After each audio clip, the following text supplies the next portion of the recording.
नमस्कार, स्वागत है आप सबों का। आज हम आपको मिलाने जा रहे हैं एक ऐसे शख्सियत से जो मीडिया के पोस्टर बॉय तो नहीं है, लेकिन जनता के दिलों पे जरूर राज करते हैं। और आज के दौर में जब देश इतने बड़े संकट से गुजर रहा है, आप सभी जानते हैं कि कोरोना का काल है और पूरा देश सहित पूरी दुनिया इस महामारी से जूझ रही है। वैसे दौर में भी हमारे साथ जो शख्सियत हैं वो जनता के बीच में अपने दायित्वों का निर्वहन करने से नहीं चूके हैं। तो चलिए बिना देर किए हुए मिलते हैं। हमारे साथ जो शख्स मौजूद है, नाम है उनका दिगंबर मंडल। बहुत बहुत स्वागत है दिगंबर जी आपका। नमस्कार सभी दर्शकों को दिगंबर मंडल मुखिया ग्राम पंचायत भवनगामा का प्यार भरा नमस्कार। तो दिगंबर जी, जब देश इतने बड़े संकट से गुजर रहा है, तमाम राज्य इस महामारी से परेशान है, जनता कह रही है कि हमारी प्रतिनिधि नहीं सुन रहे हैं, वैसे दौर में आपने जनता के लिए अपनी जिम्मेदारी कैसे निभाई? आपने क्या क्या किया? जनता की जो समस्याएं हैं उस समस्याओं का मैंने समाधान किया। सबसे पहले जो पंचायत स्तर पे जो समस्याएं आती है या पंचायत स्तर पे जो विकास होना चाहिए, सबसे पहले पंचायत में जो ये आंगनवाड़ी केंद्र में जो पोषा आहार आता है, जो कि कुपोषण से बचने के लिए बच्चों को सबसे पहला ध्यान वहां देना चाहिए जनप्रतिनिधि को कि सही समय पे पोषाहार सब लाभुकों तक पहुंच रहा है कि नहीं पहुंच रहा है। इस स्थिति में हम एक्टिव होके आंगनवाड़ी से मिल के, आंगनवाड़ी से जानकारी लेके कि कितना आहार किस व्यक्ति को मिलना चाहिए, किस बच्चे को कौन सा पोषाहार मिलना चाहिए, या किस व्यक्ति को जो मातृत्व है, एक धात्री होती है, ये दोनों माताएं जो होती है, दोनों माताएं को चावल कितना मिलना चाहिए, दाल कितना मिलना चाहिए, या सोयाबीन मिलता है तो सोयाबीन कितना मिलना चाहिए, या हॉर्लिक्स वगैरह आता है, ये सब मिल रहा है कि नहीं। क्योंकि नींव अगर कुपोषण का शिकार कोई बच्चा हो जाता है तो बड़ी परेशानी होती है आगे चल के। तो पहला तो माँ के गर्भ में ही मजबूत रहेगा, स्वस्थ रहेगा, तभी बच्चा मस्त रहेगा। और किसी भी तरह का पंचायत का समस्या हो, वो जो जनता हमसे उम्मीद करती है, हम निश्चित रूप से पूरा करते हैं। दिगंबर जी, जिस वक्त देश में लॉकडाउन की घोषणा हुई थी, तो उस वक्त देखा गया कि अचानक से लॉकडाउन हुआ और जनता एक तरीके से समस्या का सामना करने लगी।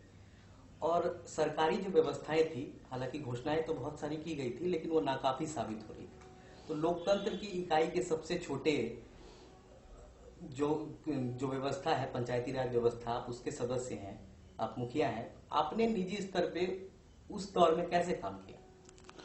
सबसे पहले मैं अपना परिचय दे देना चाह रहा हूं सभी दर्शकों को। मैं मुखिया के साथ साथ एक बिजनेसमैन भी हूं। मैं भागलपुर जिला में घोगा में चिमनी उद्योग का व्यापार करता हूं। वहां 4-5 चिमनियां हैं मेरी, जो कि वहां चलता है।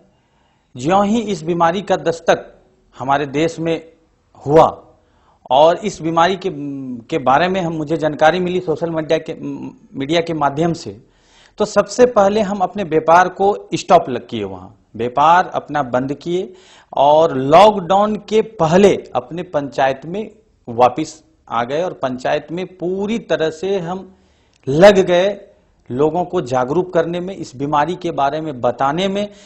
बहुत लोग मजाक भी उड़ा रहे थे शुरू में इस बीमारी का, हाँ ऐसे होता है क्या। तो फिर हम उनको समझाने में कामयाब हुए, पहले जागरूक किए, उसके बाद सबों को बताए कि कैसे जाके इस बीमारी से लड़ा जाए। तो एक दूसरे से जो दूरी है, ये दूरी बना के रहने की बात मैंने की, घर में रहने की बात की। उसके बाद सबों को माइकिंग के द्वारा हम जागरूक किए, बाजा बजवाए कि गर्म पानी का उपयोग करें या ताजा भोजन का उपयोग करें। इस तरह से बहुत तरह से हम जागरूक किए। उसके बाद साबुन का वितरण किए, मास्क का वितरण किए, सैनिटाइजर का वितरण किए, अपने पंचायत में, पंचायत के बाहर भी वितरण किए। और अपने पंचायत को सबसे पहले हम ब्लीचिंग कराए। ब्लीचिंग कराने के बाद फिर हम सैनिटाइज कराए। उस समय सैनिटाइज जो हम कराए कि कीटनाशक और फेनाइन से सैनिटाइज कराए। फिर कुछ दिन बाद डेवलप हुआ, WHO का कहना हुआ कि सोडियम हाइपोक्लोराइड लिक्विड से अगर आप सैनिटाइज कराते हैं तो वो काफी कारगर होगा। तो फिर हम दिल्ली संपर्क करके दिल्ली से सोडियम हिपोक्लोराइड लिक्विड मंगाए 5000 लीटर अपने पंचायत में, और प्लस 2 मशीन सैनिटाइज करने वाला मंगाए, और वो 2 मशीन से पर डे अपने पंचायत के अतिरिक्त बगल के पंचायत में, बगल के प्रखंड में, पूरे जिला में घूम घूम कर जहां तक संभव हुआ हम सैनिटाइज का काम किए। जितनी मेरी शक्ति हुई वो शक्ति के अनुसार हम साबुन का वितरण किए, मास्क का वितरण किए, और मुझे जो राशि मिली 1 साल का वेतन, मेरा मुखिया काल का 30,000 रुपया मेरा वेतन होता है 1 साल का, वो हम चेक के माध्यम से मुख्यमंत्री राहत कोष में वो पैसा जमा करा दिए। और इस कोरोना काल में हम बहुत नहीं कर पाए, ये अभी भी हमको लग रहा है कि हमको जितना करना चाहिए था उतना नहीं कर पाए। जब दिहाड़ी मजदूर जब भूख की समस्या से गुजरने लगे, तो उस स्थिति में हम राशन बांटने का भी काम किए, घर घर राशन पहुंचाने का भी हमने काम किया। कुछ लोग हमारे जो दिल्ली में फंस गए थे, गुजरात में फंस गए थे, और जगह फंस गए थे, या अदर किसी भी राज्य में, कलकत्ता वगैरह में फंस गए थे, तो जहां तक हमको संभव हुआ किसी व्यक्ति को 500 रुपया, किसी व्यक्ति को 1000 रुपया उनके खाते में भेजे। किसी व्यक्ति के साथ ऐसा भी मजबूरी आया कि 1500 रुपया भी भेजना पड़ा हमको, तो 1500 रुपया भी भेजे, किसी को 2000 रुपया भी देना पड़ा, लेकिन मैक्सिमम लोगों को हम 500 से 1000 रुपया तक ही दिए हैं। और ऐसे मतलब जितने लोग मेरे बाहर थे, मतलब जो हमसे संपर्क कर पाया, लगभग लोगों को हम राशन वहां भी मुहैया कराने का व्यवस्था बनाए। जिस समय बिहार सरकार का हुआ कि नहीं, अब बिहार वासी को वापस लाया जाएगा, तो उस स्थिति में भी जो रजिस्ट्रेशन का कार्यक्रम चला, हम घर घर जाके अपना स्टाफ रख के जाके लैपटॉप लेके भेज के रजिस्ट्रेशन कराए, लोगों को लाए, और प्रवासी मजदूर जब आए मेरे पंचायत में, तो क्वारंटाइन सेंटर जो है वो भी हम चलाए अपने यहाँ।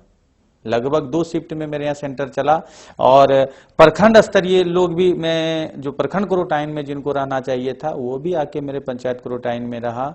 जो विलेज क्वारंटाइन बोला था वो भी पंचायत क्वारंटाइन में रहा। और सबसे बड़ी बात, और इस कोरोना काल में नाकामयाबी जो मिली सरकार को, वो एक घोषणा से जो वो होम क्वारंटाइन किए प्रवासी मजदूर को। अब होम क्वारंटाइन एक सीधी सी बात है, होम क्वारंटाइन एक दिहाड़ी मजदूर क्या समझेगा, जिसके लिए एक ही रूम है, एक ही बिछावन है, एक ही बाथरूम है, एक ही चापाकल है, एक ही बाल्टी है और एक ही लोटा है, और एक ही मेस में खाना बनना है, और उसी में उनको घर में रह के खाना खाना है। तो क्या होम क्वारंटाइन संभव है? होम क्वारंटाइन अगर हो, उस व्यक्ति के लिए है जिनके पास की संसाधन की व्यवस्था है, उस व्यक्ति के लिए अलग बाथरूम होनी चाहिए, उस व्यक्ति के लिए अलग किचन होना चाहिए, उस व्यक्ति के लिए जो पीने का नल हो या जल का व्यवस्था हो अलग होना चाहिए टोटल। यानी घर के बाकी लोगों के संपर्क में वो नहीं आए। आप अच्छी तरह से जानते हैं कि क्या ये दिहाड़ी मजदूर, चाहे वो किसी भी गांव का हो, किसी भी पंचायत का हो, या किसी भी राज्य का हो, क्या ये संभव है एक दिहाड़ी मजदूर के लिए? जो दिल्ली कमा रहे हैं उनके लिए अलग व्यवस्था होगी। तो उस स्थिति में हम अपने पंचायत में जिनको होम क्वारंटाइन किया गया था उनको भी पंचायत क्वारंटाइन में लाए, और उनको समुचित व्यवस्था दिए, उनको मास्क दिए, साबुन दिए, 3 टाइम का भोजन दिए, रहने का उचित व्यवस्था दिए, बिजली पंखा सारी व्यवस्था देके हम उनको रखे अपने पंचायत में। और ये सारा खर्चा हमको निजी कोष से करना पड़ा। बिहार सरकार पंचायत क्वारंटाइन को 1 रुपया नहीं दी है पंचायत क्वारंटाइन चलाने के लिए। जो भी आपने वहां पे लोगों के लिए किया, उसमें सरकार का आपको कितना सहयोग मिला? सरकार का प्रशासनिक तौर पे बहुत अच्छा सहयोग मिला। जब भी कोई प्रवासी मजदूर या वो क्वारंटाइन सेंटर नहीं आना चाहते थे, तो प्रशासन की मदद से हम उनको सेंटर पे लाते थे। शासन से काफी मदद मिला, लेकिन फिनेंशियल सरकार से किसी भी प्रकार का व्यवस्था पंचायत को नहीं मिल पाया। पंचायत स्तर पे जो ये घोषणा हुई सरकार की, जो सबसे लास्ट में घोषणा हुई, वो पैसे के मामले में, जैसे कि उनका घोषणा था पहले कि 963 करोड़ रुपया पूरे बिहार को दिया गया पंचायत के कोरोना काल से लड़ने के लिए। ये पैसा नहीं आया पंचायत में। पुनः फिर पेपर में दिया गया कि 4 लाख रुपया प्रत्येक पंचायत को दिया जा रहा है कोरोना काल से लड़ने के लिए, ये भी पैसा नहीं आया। और सबसे अंतिम और एक्यूरेट जो कि जनता के जुबान पे, सब के जुबान पे एक ही बात है, 9,10,000 रुपया। ये 9,10,000 रुपया भी पंचायत को नहीं आया। हमारे पंचायत में, मेरे पास पंचायत का पासबुक है, पंचम वित्त आयोग से पंचायत में जो खर्च, जो विकास की राशि आती है, जो 19-20 का पैसा हम लोगों का आया था पंचम वित्त आयोग में, वो मेरे पंचायत में आया था 2,24,249 रुपया। उस पैसे से सरकार के द्वारा चिट्ठी प्राप्त हुआ, जिला पदाधिकारी के द्वारा चिट्ठी प्राप्त हुआ, उनका निकला हुआ था कि 4 मास्क 1 साबुन प्रत्येक परिवार को देना है, जिसमें लागत होगा 100 रुपये का। ये तब जब सारे लोगों को मास्क बट चुका था, साबुन बट चुका था, उसके बाद आया। और सबसे बड़ी बात है कि एक घर में 4 मास्क देने के लिए बोल रहे हैं। इस एक घर में 6 सदस्य है, किसी घर में 7 सदस्य है, उस स्थिति में क्या होगा? तो उस स्थिति में मैं अपने पंचायत में 4 के जगह घर में जितने भी सदस्य थे सबों को मास्क का वितरण किया और साबुन के जगह पे सैनिटाइजर का वितरण किया, जो कि 50 रुपये में एक सैनिटाइजर हम बाजार से मंगाए थे। और रही बात राशन की, राशन के मामले में तो सरकार बिल्कुल विफल है। यहां गरीबों को भाषण और अमीरों को राशन दिया जा रहा है बिहार में। इस राशन कार्ड का जो तय हुआ है कि राशन अमुक व्यक्ति को मिलना चाहिए, पता नहीं किनके द्वारा यह तय किया गया है। मैं कंटिन्यू मुखिया पद पे कार्यरत हूं, अभी लगातार तीसरी बार मैं मुखिया पद पे कार्यरत हूं, और मुझे नहीं पता है कि मेरे पंचायत में ये जो राशन कार्ड बन रहा है, अभी भी बन के आया तो वो किनके अनुशंसा पे बना। आखिर में किस मापक दंड से राशन दिया जा रहा है कि पंचायत में जिनको 6 कोठली पक्का का मकान है उनको राशन मिल रहा है और 4 कोठली वाले को नहीं मिल रहा है। नियमावली के अनुसार जहां तक मैं जानता हूं कि जो लोग, जिन लोगों को राशन मिलना चाहिए उन लोगों को राशन नहीं मिल पा रहा है, और जिन लोगों को राशन नहीं मिलना चाहिए उन लोगों को भी राशन मिल रहा है। और अब समस्याएं कहां उत्पन्न होती है? हम लोगों के लिए, एक पंचायत प्रतिनिधि के लिए, क्योंकि सबसे पहला सीढ़ी हम है जनता का। जनता सीधे दौड़ के मेरे पास आती है कि मुखिया जी मेरा राशन कार्ड में नाम क्यों नहीं?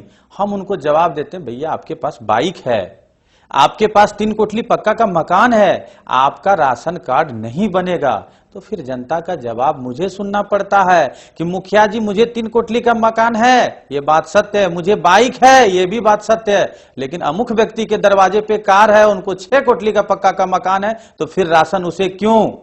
सरकार एक जगह दोहरी नीति क्यों? या तो अगर सरकार राशन दे रही है, अगर अमीरों को ही राशन देना है तो दे, सरकार के पास खुला खजाना है, वो किन्हीं को भी बांट सकता है, हम लोग अच्छे खासे से बंटवा देंगे उनसे पंचायत में। लेकिन सरकार जो ये अमीरों को राशन और गरीबों को भाषण, अभी यही चल रहा है इस सरकार में।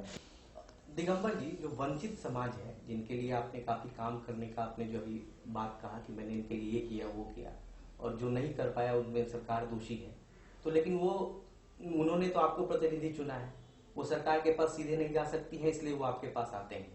तो वैसे में आप उनको यह समझाने में कामयाब हो पाए कि देखो मैंने तो बहुत प्रयास किया लेकिन सरकार का सहयोग मुझे नहीं मिल रहा। इसमें आपने कैसे मतलब इसको जनता को समझाया?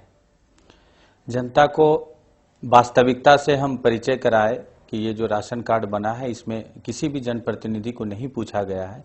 इसके बाद भी जनता भोली भाली होती है, वो मानने के लिए तैयार नहीं है इस बात को। वो सीधे आरोप लगाती है कि मुखिया जी आप चाहेंगे तो कुछ भी संभव है, क्योंकि जनता का उम्मीद सीधे मुखिया पे आता है। वो और किसी जनप्रतिनिधि को नहीं मानते हैं कि मेरा जनप्रतिनिधि है। तो इस स्थिति में हम जनता को लेके प्रखंड गए, प्रखंड में जाके उनके सामने पदाधिकारी से बात किए। बात करने के बाद उनको आश्वस्त कराए कि अब आपका इस बार जो राशन कार्ड बनेगा इसमें आपका नाम निश्चित रूप से आ जाएगा। दुर्भाग्यवश, बड़ी विडंबना की बात है, इस बार भी जब राशन कार्ड बना तो वही गड़बड़ी फिर सामने आ गई। ये पता नहीं सरकार किस विभाग से सर्वे कराती है, या वो जैसे होता है रेडीमेड काम हमको लगता है कि एनजीओ वगैरह से कराते होंगे, जो कभी स्थल पे नहीं आते हैं, कभी जमीन पे जाके सर्वे नहीं करते हैं।